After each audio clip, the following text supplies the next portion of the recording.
Hey everybody, Joe Lowry, what a day. Happy Thursday out there. Thirsty Thursday. One more day until the weekend, folks. We're almost there. Friday Eve coming up here. Today is December 7th. Today is actual National Pearl Harbor Day. That's right. Today we recognize the 76th anniversary of the bombing of Pearl Harbor.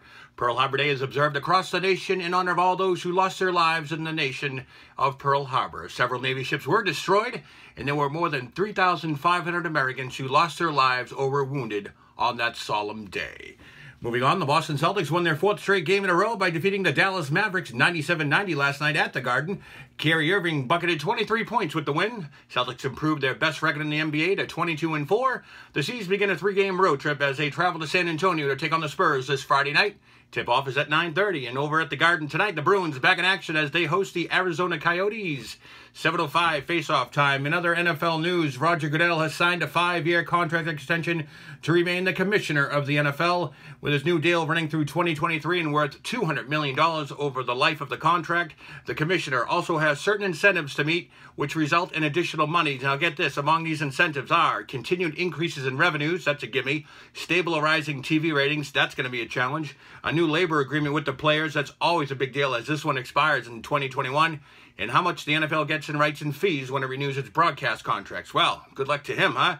So if my math is correct, Commissioner will now rake in roughly $40 million a year. Unbelievable. I wonder about the private jet, though. I wonder if he got that. Well, it's been officially a week since the firing heard around the world. By this time last week, NBC journalist Matt Lauer was fired for NBC for sexual misconduct allegations. And a week later, sources are telling us the longtime NBC newsman is still reeling and hurting. He is weak and broke and ashamed by his own admission, said one of Lauer's former Today Show colleagues. In this week's People magazine, she goes on to say, he is my friend, he is a human, and he is flawed. But is he going to use his power to be a predator on women? I'll have to see solid evidence of that. I just can't believe it. We don't know the details. A source later told People that Lauer was expected to let go due to the sexual misconduct of the women throughout 2014, including at the Winter Olympics in Sochi, Russia.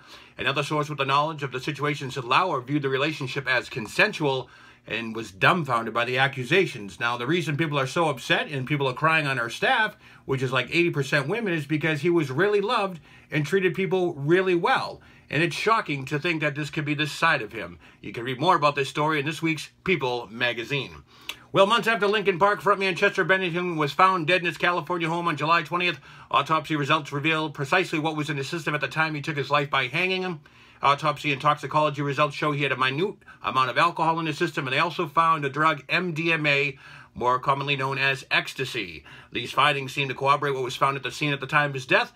Investigators also found a pint of glass of Corona beer, an empty bottle of Stella Artois, and also a prescription bottle of Zolpidem, which is a generic form of the sleeping pill Ambien. His wife, Talinda, told authorities that just after his death, Bennington had been in an outpatient treatment program. Now, the rock frontman was a close friend of Soundgarden frontman Chris Cornell, who also committed suicide by hanging in May, and he also spoke at his funeral. Bennington's body was found on what would have been Cornell's 53rd birthday. Just sad news all around, a senseless tragedy of two talented men. Well, as promised, Time magazine announced their 2017 Person of the Year, and this year the winner, or should I say winners, go to the Silence Breakers. That's right, these are the individuals who set off the national reckoning over the prevalence of sexual harassment.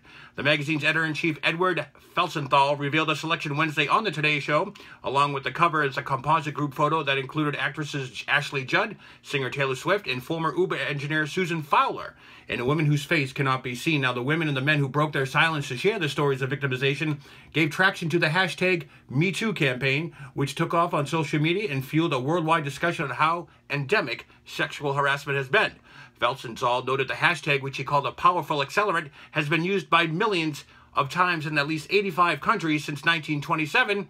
Time has bestowed the Person of the Year upon an individual or group who the magazine editors believe that has most influenced the news and events of the past year for good or ill. Okay, moving on. Medical examiners in Las Vegas have determined that comic Ralphie May's death was from high blood pressure and heart disease. Clark County Coroner John Vudenberg told the AP that the round-faced comedian, whose body was found October 6th at home in Las Vegas, died of a heart failure due to hypertensive cardiovascular disease combined with the high blood pressure. May's publishers also noted that comedian had been battling pneumonia, which led to several dates during his Vegas gig to be canceled. The death was ruled natural. May was 45 and had a wife and 2 children in Nashville, Tennessee. Well, here's a story would-be bride to take note of, and that's you out there, the future Mrs. Paul Karras, Margie Burnham. Listen to this one. Michelle Abity, a Virginia first-grade school teacher, found the wedding dress of her dreams. After months of looking and probing at all the other tumultuous renderings a bride goes through in getting their big dress, she had finally breathed a sigh of relief in knowing she found her dress at a small boutique in California. Now, most other small problems with planning a wedding can easily be dealt with. The bride was so happy she even cried. So after plopping down $5,500, she needed to have her alterations done. The boutique in California offered to do the alterations, and then they would send her dress to her residence once completed. Can you see where we're headed with this, folks? So what happened? Well, roughly 2 months out from the wedding, the boutique shipped her dress via UPS, so any normal bride would do. She began tracking her beautiful lace Les Zuhair Marad number, and thus the roller coaster ride began. Abity said she spent nearly 2 hours a day tracking down her dress to no avail, and with a month of her big day, she got the news no bride would ever want to endure. UPS declared her dress lost. That's right, the second largest shipping company had lost the bride's $5,500 dress. The dress had zigzagged all over the country, including Maryland one day, Wisconsin the next. Now, in what's being called a miracle, the dress ended up back in California. That's right, fear not, though. Not all hope was lost. Abity's dress saga likely had a Cinderella-type ending. With 3.5 weeks left until her wedding day, she finally got her hands on her dream wedding dress this morning. A UPS manager, should we call her the fairy godmother, got in touch with her the day before, promising Abity would receive the shipment that night. The manager also apologized, offering to foot the bill for any other alterations. And after a crazy month of dealing with every bride's worst fear, Abity deserves to treat herself to a glass, or maybe a few more glasses of celebratory champagne. A happy ending, no doubt. Well, Ronda Rousey may finally be headed to the WWE. That's right. It's long expected that the former UFC bantamweight champion will make the move to professional wrestling after her career in the octagon is over.